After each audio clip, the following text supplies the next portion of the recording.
Hey, it's Kate. Sorry, just like technical issue. Bear with me just 1 second. Um, yeah, sorry. Right, I am live and ready to talk to you. Just a small issue to begin with. So, welcome to day 2. It's very exciting. Thank you for all your interaction yesterday. I was asking about sleep drops and what you were kind of using, and I was also put up a prize, which lots of people have entered. So don't forget the prizes you can enter up until Sunday. I've just put up today's prize, which I have to sort of explain it a little bit because it might seem a bit weird. But have you heard about secondhand September, where people are trying to reuse kind of, or reuse stuff, I suppose, but also buy kind of secondhand from charity shops. So look, I went through my son's cupboard and found all these amazing books. This one's a particular favourite of ours. It's got a hidden special kind of message that you can find in it. But what I'm giving away today, because we're talking about bedtime routines, and I love books in bedtime routines, is that we're giving away, I think there's 15 books. I've split them into 3 piles. So I posted that up. Enter to win, and one of those sets can be yours. Some fantastic authors: Julia Donaldson, Quentin Blake, Roald Dahl. So get involved. But also I've had a few people booking calls with me as well, which is lovely. So if you've got kind of sleep questions and you're not kind of sure whether I'm able to kind of, I'm going to answer them this week, or if you're looking for a bit more help, remember that I have help starting from £45 in my online course. You can get access to that immediately and get all the kind of help that you need. And I'm in there supporting you. You can ask me directly questions within the Sleep Academy. So for just 45 quid, your journey to better sleep starts, or you can pull up to kind of the full one-to-one support. So head to the website or find the links in terms of booking that free call on. But to the meat of it all, today we need to talk about bedtimes and about settling as well, and routines. So I was actually over in Hertford this morning talking to some newborn babies, and it was a very interesting conversation starting to talk about routines, because actually when they're newborn, we don't want to be sort of like going, you must do this then, and making sure that it's very rigid. It's very much, if you've got a newborn, you need to kind of go with the flow. But fundamentally, I believe that if you can set up a good bedtime and a good routine for your child, probably from the age of around, 7 or 8 weeks onwards, they'll start to recognize that journey to sleep. And that's the kind of really important thing. So if you need to get your child used to settling well, then keep a consistent bedtime routine. I often find people talk to me about, oh, my child gets really upset when they go into the kind of the cot or into the room. And what you need to do is to recognize that that might be an issue for them, but keep going and kind of use calming techniques, whether that's kind of spending some time calming them down before, maybe doing like a massage, or making sure the timing's right, and keep that kind of consistency up. So bedtime and routines are kind of really important for me. And then the settling also we'll talk about in just a little bit. So make sure from a bedtime point of view, you choose the right bedtime. From the age of around about 10 weeks onwards, I would suggest that you go for somewhere around a 7 o'clock bedtime. And that, I think, stands you in good stead for quite a few months, if not years. So to put it into context, my 9-year-old goes to sleep at about 8:15, and my 6-year-old about sort of 7:30-ish. Sometimes he pushes it a little bit. But that shows you that, you can sit with a 7 o'clock bedtime for quite a while. So try and think of it as sort of 12 hours of day, 12 hours of night. So if you know you need to get your child up at like 6:30, you need to kind of think about what time they go to bed, and making sure they've got enough chance of sleep in the day to make sure that they're well rested enough to sleep well.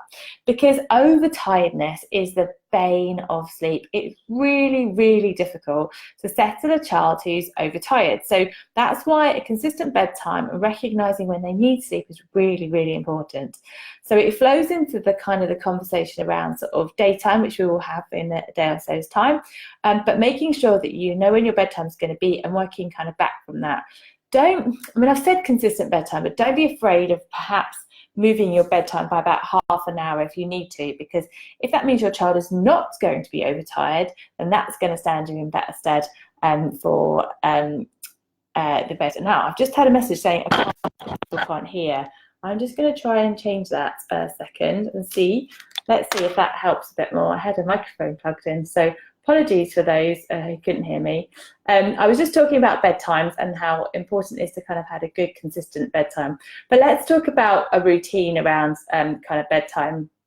So what you want to be doing is kind of making sure that you've got a pattern and a journey to sleep. So that kind of looks like figuring out what you need to do. Now, you don't have to bath your child every night, but often that's quite a big sort of starting point. So you can head upstairs, or if you've got a flat with no stairs, head towards the bathroom, but try and keep the lights kind of low so that bedtime is a kind of a calm journey to sleep, and making sure that you kind of have that pattern and you keep kind of going with it. So maybe bath for 5-10 minutes, then getting changed, doing a massage, something along those lines, maybe then brushing teeth, and then perhaps doing a feed if you're still doing it at that time, and then you're heading in kind of bedtime. Keep that consistent, and they'll start to recognise the kind of the signals towards it all. Now, in terms of when we start to talk about self-settling, which is probably important to kind of draw it out, we need to make sure that your child is going down in an awake state. And that, for me, is important if you're trying to make changes around sleep. Now, I always talk about it being your journey to sleep. So if you're kind of got a child that's reliant on something to go to sleep but sleeps well, don't worry about it. But when I put the poll up yesterday and asked people about what their struggles were, one of the most common things people talked about, or the few, were feeding to sleep, and then also kind of rocking to sleep, and perhaps the use of a dummy. So if those are a problem, and that means that they may be waking frequently in the night, then I would suggest thinking about removing them, getting your child to settle on their own. So here is my suggestion about how to kind of do that. Now, what I would be doing is making sure they're in a good place to sleep, so they're fully fed and they're happy to be kind of in a good place. So you've got all the kind of the environment set up, and then placing your child into their sleep space, whether that's the cot, whether that's their bed, or whether they're next to you in a kind of Moses basket or next to me crib, and then helping them to settle. So if you're moving from something like feeding to sleep, I would suggest that you want to kind of do this in a very involved way. So perhaps if you're moving from feeding to sleep, get them to fall asleep in your arms and then place them down. And then, for example, if you're then holding them to sleep or rocking them to sleep, place them down for a little bit and then pick them back up again. So try and limit the upset, but be involved in the settling. That's the kind of the key to all. So how can you help your child to settle without relying on that initial prop of what that might be, and move forward? So each night, you're looking for a little bit of improvement. So perhaps you fed sleep on the first night, then you move to kind of holding sleep, then you move to putting down into the cot, but then picking up and reassuring. And you can stay present and stay very active. You can use your voice, you can use your touch, maybe you back off when they go calm, and then over time limit the amount of times that you're kind of picking them up, and then keep that cycle going, because actually children can transfer quite easily over into kind of a self-settling approach. And that's probably a recommendation for children and babies who are in cots and who can't necessarily talk back at you. So if you've got an older child, then what I would suggest you do is use a similar kind of thought process. It's like, stay with them, but don't take any nonsense. So if they're kind of cool, kind of wanting to chat to you or anything, or they, won't let go of you, or they're just not looking like they want to settle, think of it as something like, right, are you going to say to them, I'm only going to stay with you and help you to settle if you try and go to sleep? Because if they're just messing around, then they're probably just pushing that boundary a bit further. So think about those kind of tactics, and maybe talk about kind of rewards and incentives from an older child's point of view. Probably wouldn't do this until they're about 2.5, because they can't really understand the importance of it. And you can basically encourage them to consider what's going to be a good reward for perhaps settling well, or perhaps sleeping to a certain amount of time. So think about that from the older child's point of view, because it's a bit of a different kind of conversations. And if you have struggles with older children around bedtime, they prolong things, ask loads of questions, maybe you can put a sort of a timer on how long you're in the bath and make it into kind of a game, so that it becomes a nice sort of familiar environment. So from a settling point of view and from bedtimes and routines, the aim is to get your child to settle well and to be able to go down, so that they're going through those sleep cycles that we talked about yesterday independently. So you're using all the skills and your kind of settling techniques to help them sleep for longer.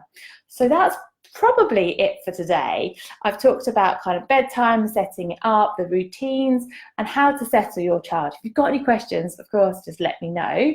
And we'll be talking more about kind of daytimes and night wakings and regressions over the next few days.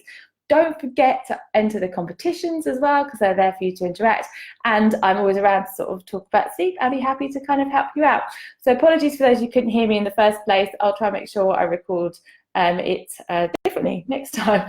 But have a great afternoon. Enjoy the sunshine. Get out and enjoy it. And I will speak to you soon. All right, take care. Bye-bye.